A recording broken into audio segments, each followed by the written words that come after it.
What's going on, guys? Nick Lesagore here, Exit 12 Homebrew. In the house. Big Dawg Brewing. And Gary from now Chubby Mermaid Brewing. In the house. And we are here with a very special homebrew review. I'm so excited about this. About 2 months ago, myself and Dave, Big Dawg Brewing, or as Gary puts on the can, Dig Dawg Brewing.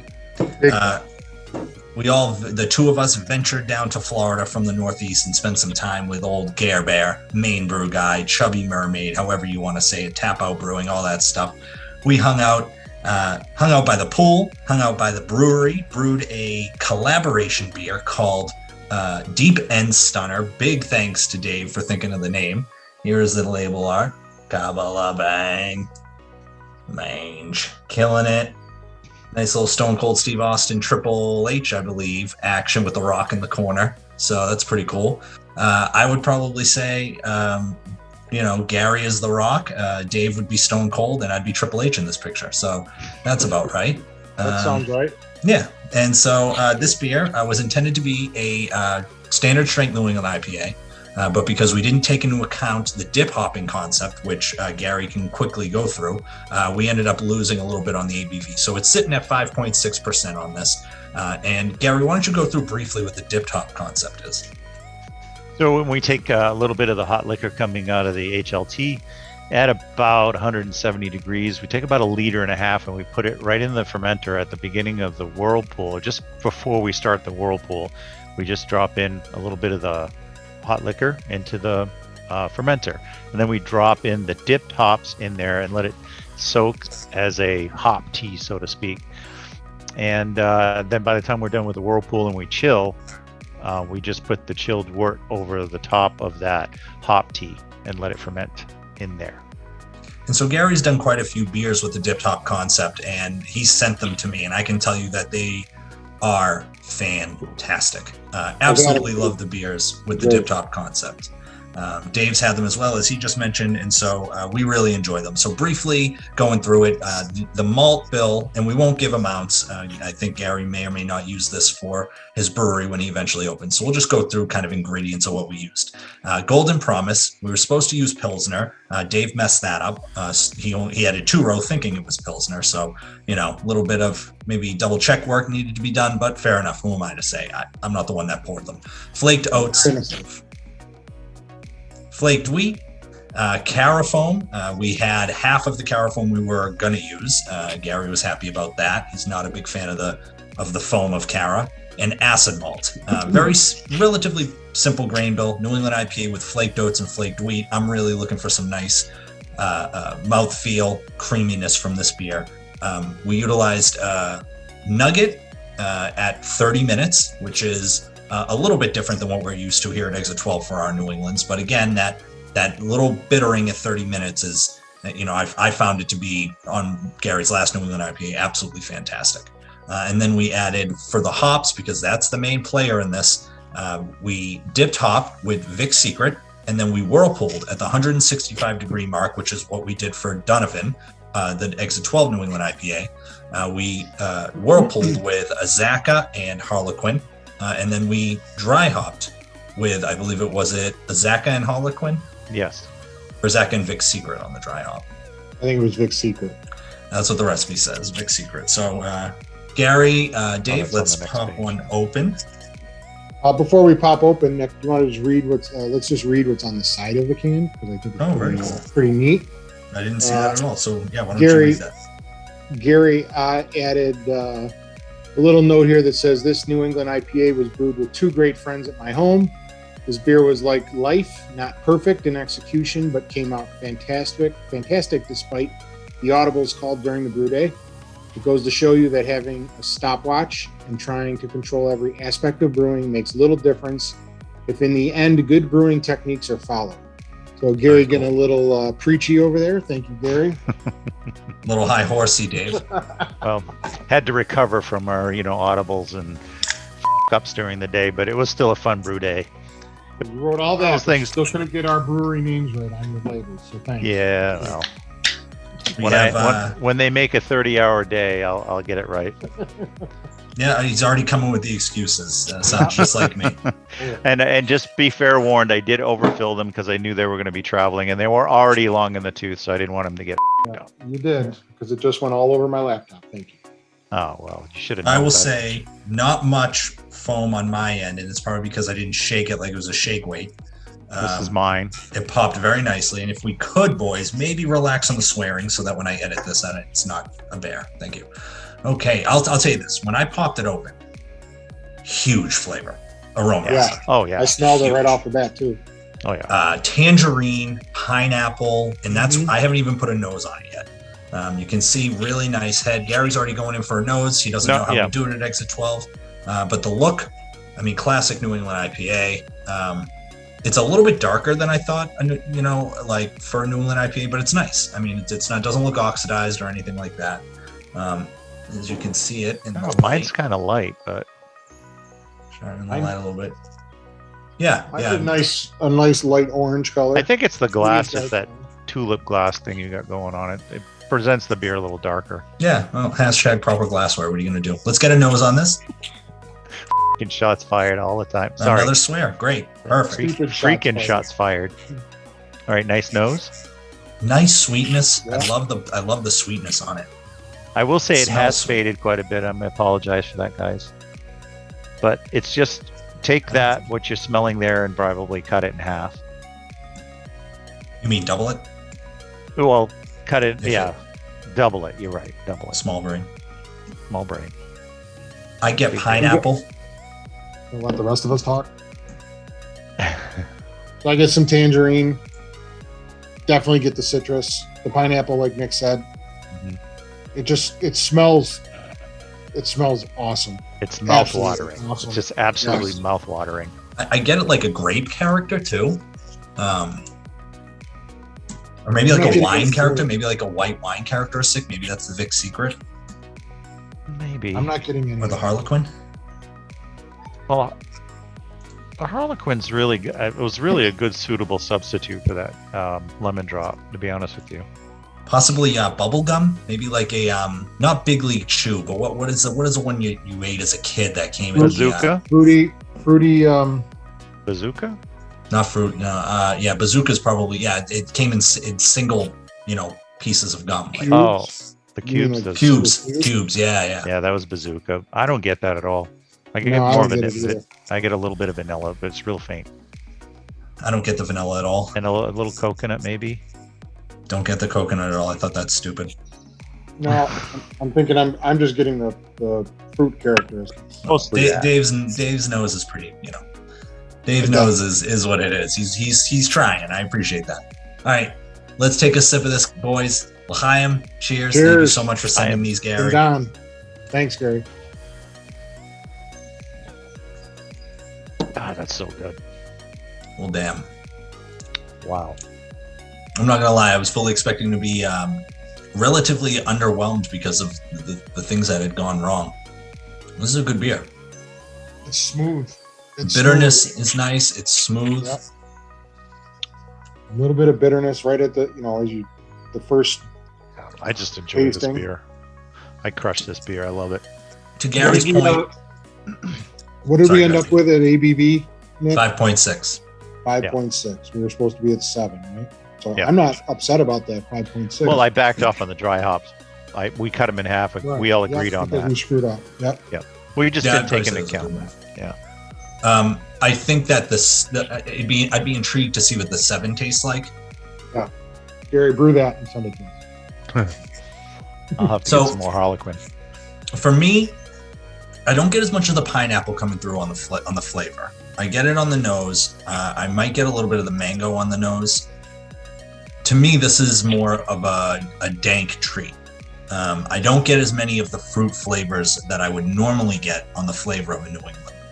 This is more like you said, it's more of a dank citrus to me, and it more of the grapefruit kind of citrus, and maybe some tangerine citrus, but mostly that, I don't know. It carries more as a Trillium New England IPA and less than a Treehouse, I think. which is fine.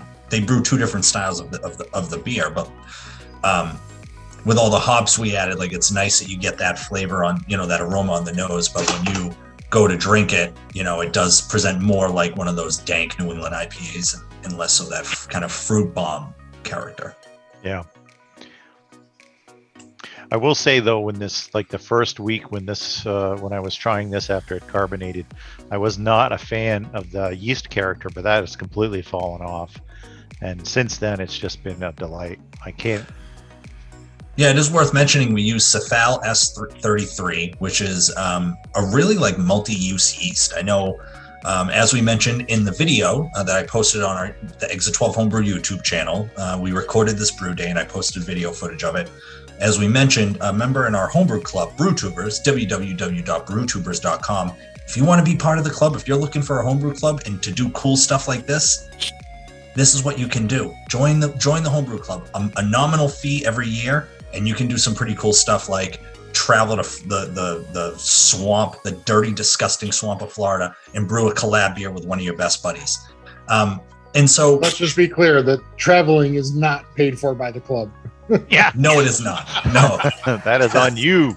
You have the opportunity to spend your own money to travel to wherever to meet up with other club members to brew a beer. And then to drink it on camera. Yeah, and then to use all that as cannon fodder on your podcast. There's another swear. Perfect. Thank you, Gary. So, but one thing you can do is use our Zoom account as much as you want. That's covered in a paid membership. Don't worry about it. And I think that from a club standpoint, I never would have met Gary. I never would have met Nick, and these two guys have become lifelong friends. For sure, I agree with that, and I think that's what makes a beer like this specifically special to me. Yeah. Is that brewing it, knowing we brewed it together.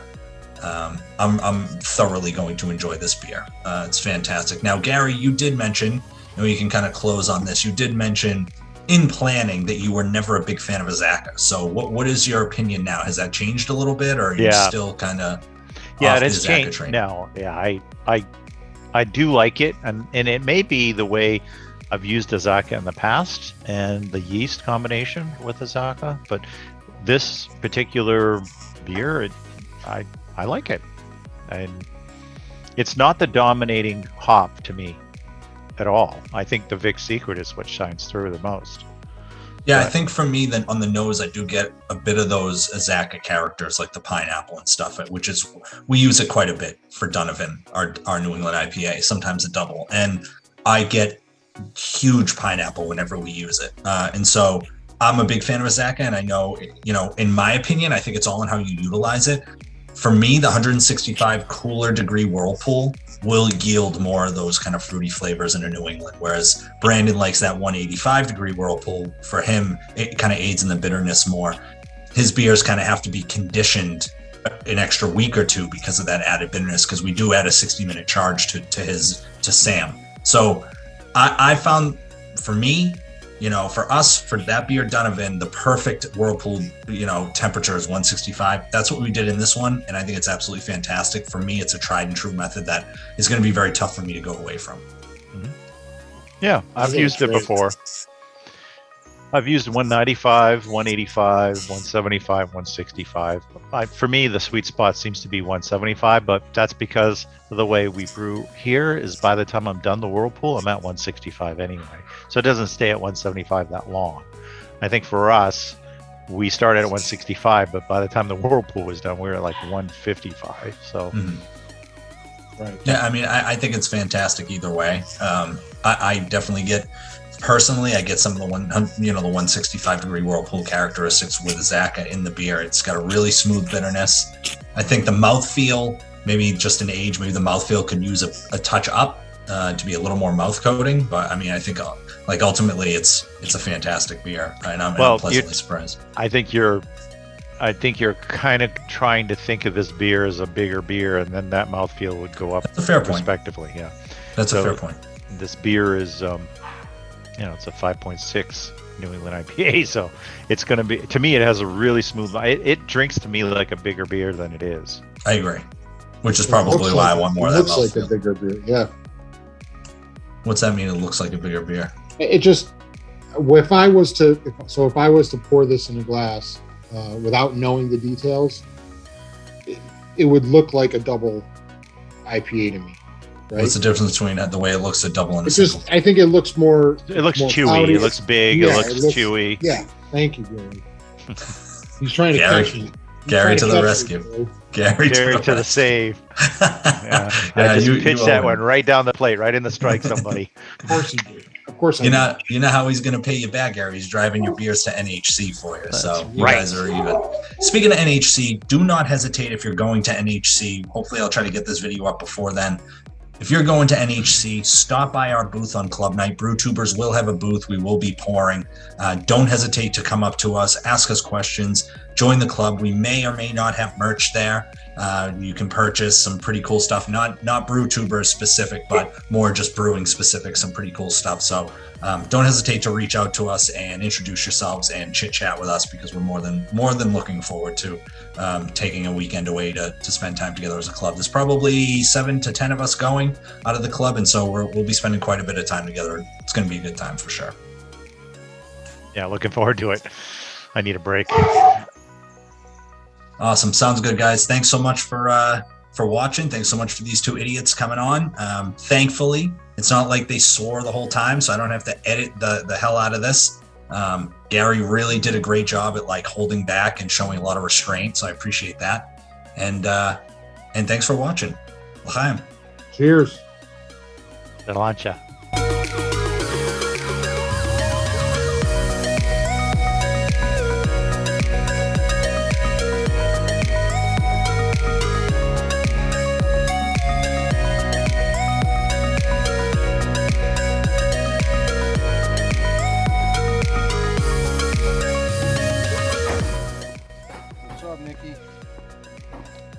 Building the Brewtubers new booth for NHC.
sip. Okay. Left to right 69. Okay, guys, we're done with the booth. This gives you a perspective of how tall it is. So, you know, you're talking about a 32-inch TV. I don't think anybody's going to hit their head on that. And on the TV, we're still working through it. We'll all talk about it, but we're probably going to have like what we have on tap, and then maybe have rolling footage in a picture-in-picture kind of setup of all the Brewtuber videos that you guys can submit whatever. We haven't really talked about that, but they can submit what videos they want to put up, and we can have it rolling. You know, we can put that in. I'm talking off the cuff. But anyway, along the top, I'm thinking that we can maybe do like an LED strip that we can change the colors on. Just a little added benefit there. The booth actually is self-sufficient as well. We won't have to plug it in, so we don't have to worry about power. We'll have a little inverter with the Ego batteries that'll last quite a while, but we'll bring 2 just in case. This bar here is adjustable because we don't really know the height of the table for any of the NHCs that we may possibly get to, so we can move this bar up and down as needed, so it would just fit directly under the table to add a little bit of stability.